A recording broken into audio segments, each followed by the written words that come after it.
Apakah presiden orang yang paling berkuasa di Indonesia? Sebagai orang nomor satu di Indonesia, presiden memegang dua jabatan, yaitu sebagai kepala negara sekaligus kepala pemerintahan. Kepala negara adalah sebuah jabatan yang mempunyai peranan sebagai wakil tertinggi dari sebuah negara. Sedangkan sebagai kepala pemerintahan, presiden memegang kekuasaan pemerintahan. Sebagai kepala negara, salah satu wewenang presiden adalah memberi gelar, tanda jasa, dan lain-lain tanda kehormatan yang diatur dengan undang-undang. Contohnya, Presiden Jokowi menganugerahkan bintang jasa kepada ahli waris dari para tenaga medis dan tenaga kesehatan yang gugur dalam menangani COVID-19. Sebagai kepala pemerintahan, Presiden berhak menetapkan peraturan pemerintah sebagai pengganti undang-undang dalam kegentingan yang memaksa.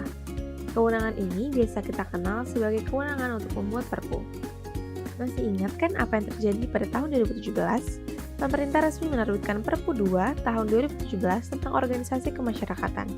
Perpu ini dibuat karena UU Ormas nomor 17 tahun 2013 dianggap tidak memadai dalam penindakan ormas yang bertentangan dengan ideologi Pancasila. Perpu Ormas merupakan langkah tepat pemerintah serta menjadi momentum besar menjaga NKRI dan eksistensi Pancasila sebagai ideologi negara. Pembatasan kekuasaan presiden. Seberapa besar sih kekuasaan yang dimiliki Presiden Republik Indonesia? Adakah yang dapat membatasi kekuasaannya? Seperti yang kita ketahui, negara kita menganut sistem presidensial. Dalam sistem pemerintahan presidensial, presiden berkedudukan sebagai kepala negara sekaligus kepala pemerintahan. Jelas, presiden memiliki kekuasaan yang lebih besar jika dibandingkan dengan kekuasaan kepala negara dalam sistem pemerintahan parlementer. Walaupun demikian, kekuasaan besar yang dimiliki presiden itu tetap dibatasi oleh konstitusi. Dalam konsep negara hukum, unsur pertama yang harus ada ialah supremasi hukum atau supremacy of law. Hal ini berarti bahwa hukum adalah pedoman tertinggi dalam suatu negara. Inilah kemudian yang mendorong terbentuknya konstitusi.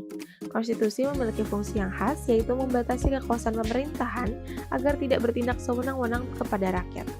Di Indonesia, kekuasaan tersebut dibatasi oleh Undang-Undang Dasar 1945, yaitu pembatasan kekuasaan yang meliputi isi kekuasaan dan pembatasan kekuasaan yang berkenaan dengan waktu dijalankannya kekuasaan tersebut.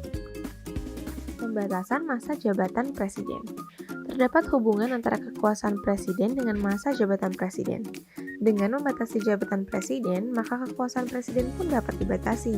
Setidaknya, presiden tidak diberi kesempatan untuk terlalu lama berkuasa seperti pada zaman Orde Lama atau Orde Baru, pada masa sebelum Konstitusi atau Undang-Undang Dasar 1945 diamandemen.